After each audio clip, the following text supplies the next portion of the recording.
Hi guys, and welcome back. So today is the third day for my magical girl character drawing kind of challenge for myself, and today I ended up going with the theme of galaxy slash gravity type girl, and that was suggested by Ashley Clark in my first magical girl character drawing video, so thank you so much for that. But yeah, speaking of which, when I asked for like ideas and themes and cool powers that I could do, you guys had so many amazing, exciting, interesting, and very unique ideas. So I'm pretty impressed. You guys are very creative, but yeah, there's a lot of them that I'm really excited to think about and see how I can actually like turn that into a visual character and how I can figure that out. So I'm really excited about working off of some of those ideas.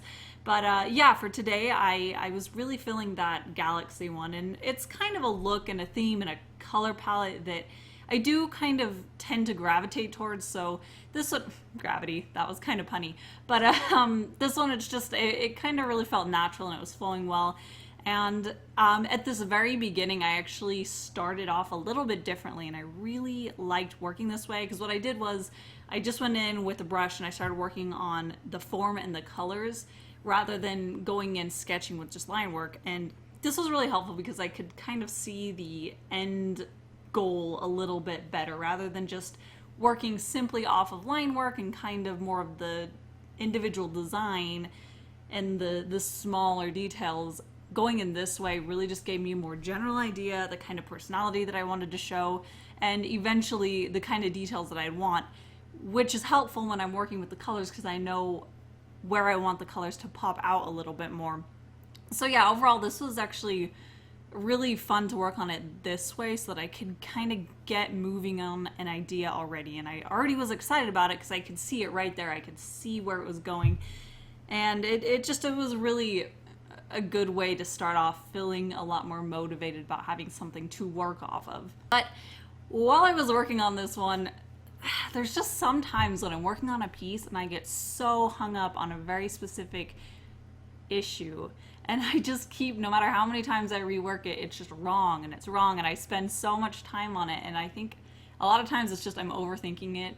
But for this one, it was the legs. So I think the biggest issue is that the original sketch that I started off with was just kind of really wonky already, and then I already had that like basis that I was working off of. So then when I was trying to draw her legs, it was like drawing legs on a bad foundation already. So it was only getting worse and worse, and that is probably the one thing that I spent way too much time on. In total, I spent almost 6 hours on this piece, and I think that at least 2 of those hours were just sketching the legs, which is horrifying because eventually I got so sick of it where it just wasn't working. So I took a step back and worked on a different piece, and then I came back to it, and immediately it made sense again. I looked up better reference. I was looking at reference this whole time while I was trying to figure out the legs, but I was just way overthinking it. I was really complicating it in my head. So once I took a step back and found a little bit better reference that was specifically what I wanted, I was able to actually get it to work.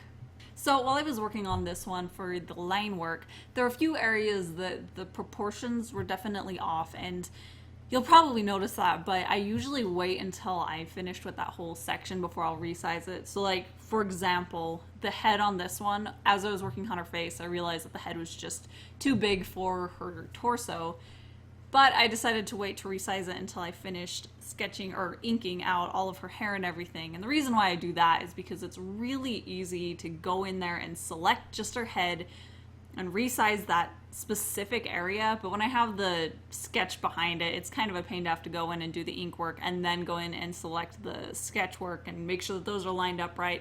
So a lot of times I'll just wait until I get that whole section right, and then I can resize it.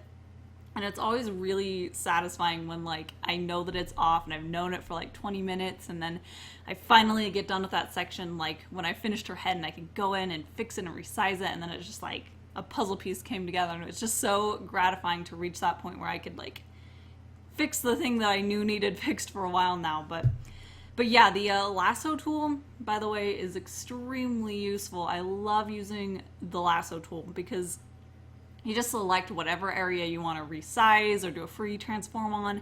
It is so, so useful. I use it all the time when I'm inking because that way I can select a line work that, say, a lot of times actually her eyes were kind of cockeyed, so I could go in and select one eye and tweak it up until it reached the point that it needed to, or I can make it a little bit bigger.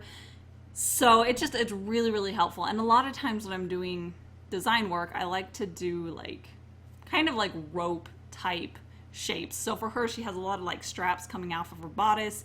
For my first magical girl character, she had like the rope that was coming off. So I like to do a lot of like thin strokes that have to have two lines to define that area. And if you've ever tried doing it, it is extremely annoying to try to get two exact brush strokes that follow the same curvature. So a lot of times what I'll do is I'll actually draw those curving lines on a separate layer, and then I just lasso it and duplicate that specific little stroke. I move it over a little bit. I use the warp tool sometimes to make sure that it fits with the curvature of what I'm trying to show. And then it just kind of all clicks together, and it's really a lot more seamless than trying to beat my head against a wall trying to redraw the same kind of curvature and everything. So yeah, basically the lasso tool is so helpful. A lot of times I just have my hand on my keyboard, and when I need it, I just hit L for lasso, and then Control T is free transform, so it'll take that selection and you can transform it. You can move it around, you can resize it, you can do a lot of different things. So it's really helpful to learn those specific key shortcuts because I use them all the time.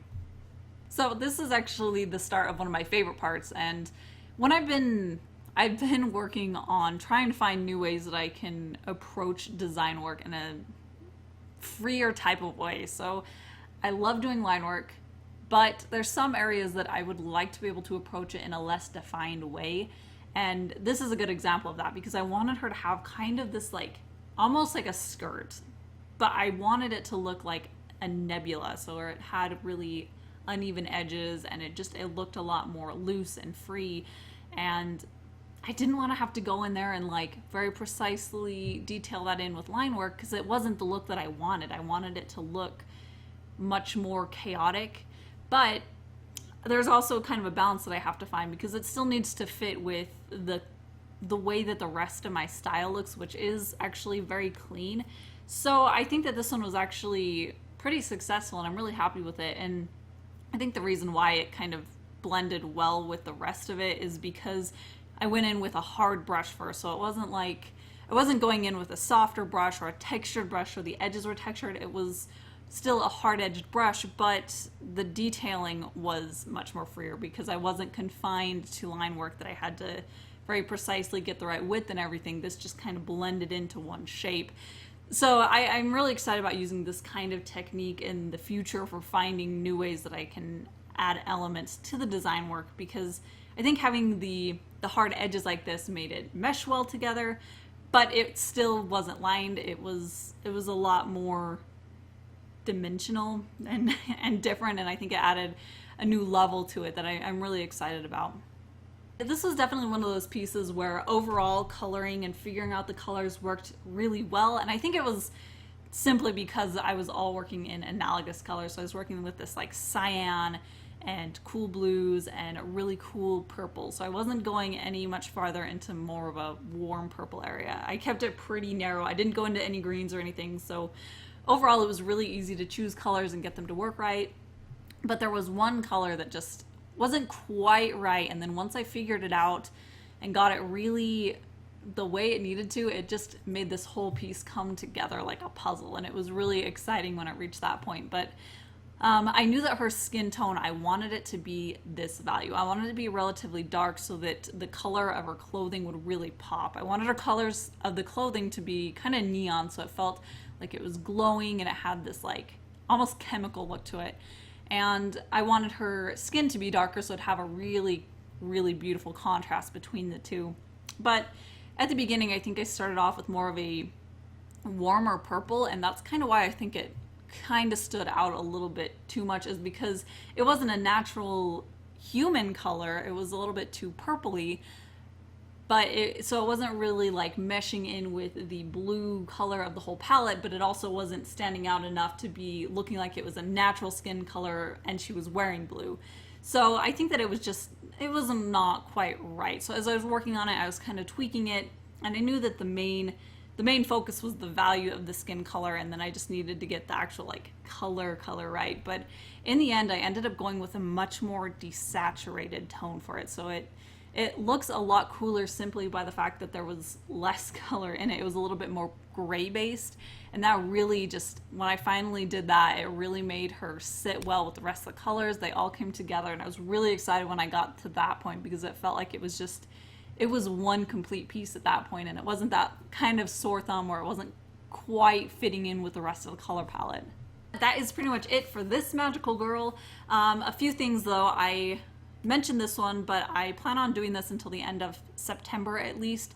But at the end of September, I will stop for October. That way I can do Inktober instead for my daily draw challenge. So that won't actually be that many days left. It's only a little bit more than a week for my magical girl. So I think after October, I'll probably come back to this because there are a lot of really cool ideas for magic powers and themes that I really want to do, especially that you guys suggested, because there was a lot of really cool ideas.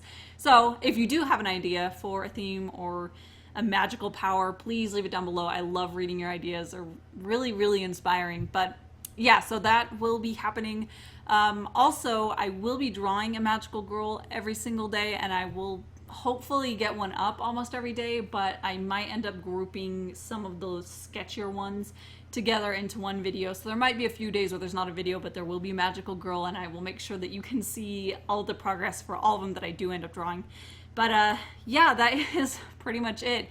I will have this one up at my shop, just like the first magical girl, so you can check that out right below me. But yeah, thank you so much for watching, and I'll see you at my next one. Bye.